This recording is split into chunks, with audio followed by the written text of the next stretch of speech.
We're not as, we're not as good at communicators as we. Everybody thinks they're a good communicator. We're not.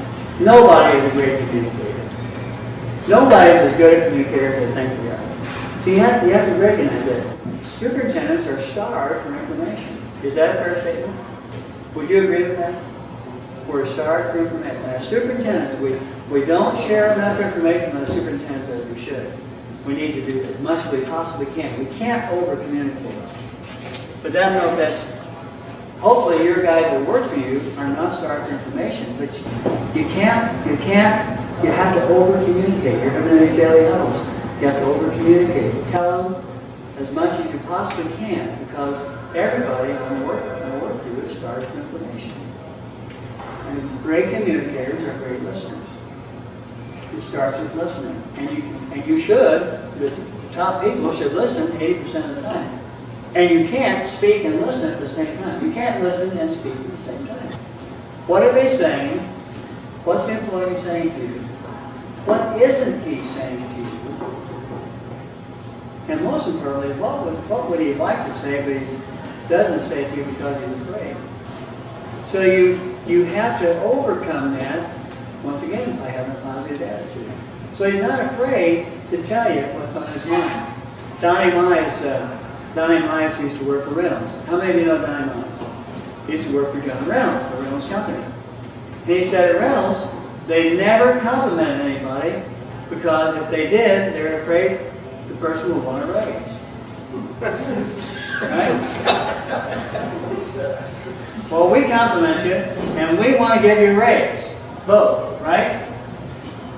Good communication, building a company, you compliment people. Hell yes, you're going to give them a raise. Hopefully the company gets a raise too, because the work goes better, right? That's what this objective is all about. Do you encourage feedback? You as foremen and superintendents on your job, do you encourage feedback?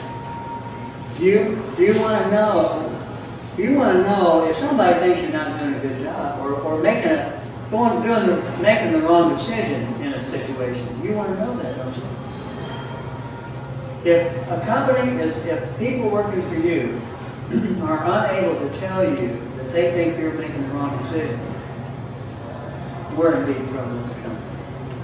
I don't think we'll survive in the long run if our employees cannot criticize their boss. If I'm screwing up, I want to know it. I don't always like it, but I want to know. If Jeff Purdue's screwing up, he wants to know. If he's making a bad decision, he wants to know that. And our company is at risk if you cannot criticize your boss. And the same thing goes there. But you have to encourage, as leaders, as communicators, you have to encourage feedback. You want to know what people think on your crews, right? That's why we have daily huddles. You can't communicate by accident. If I'm going to communicate with somebody in the office, I can't do it when I'm walking down the hall. I run into them in the hall.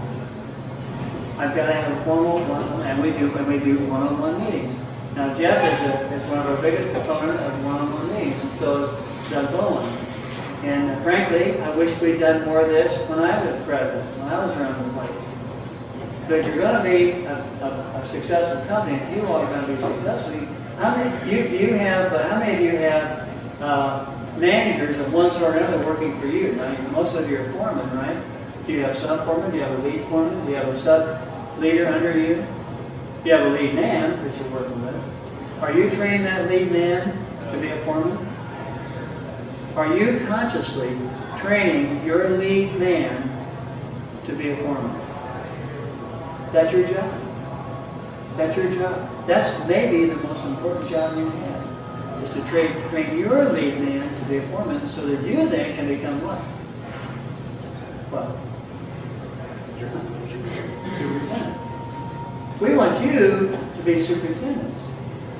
The only way you can do that is for you to train people that are working for you to take your job. That's the only way you can do that.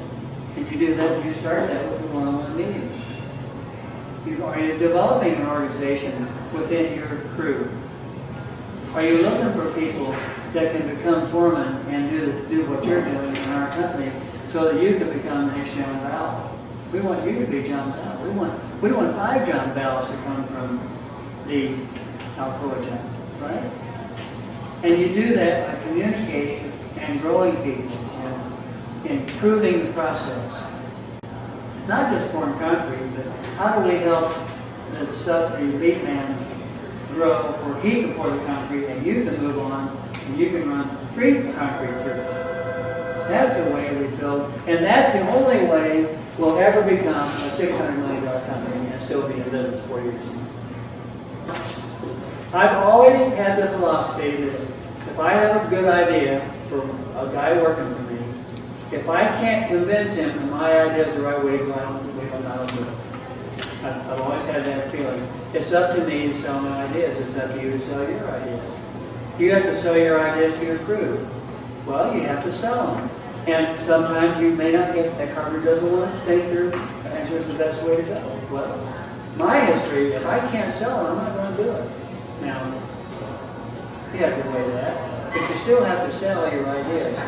You're not God, you're not Hitler. You're a servant leader.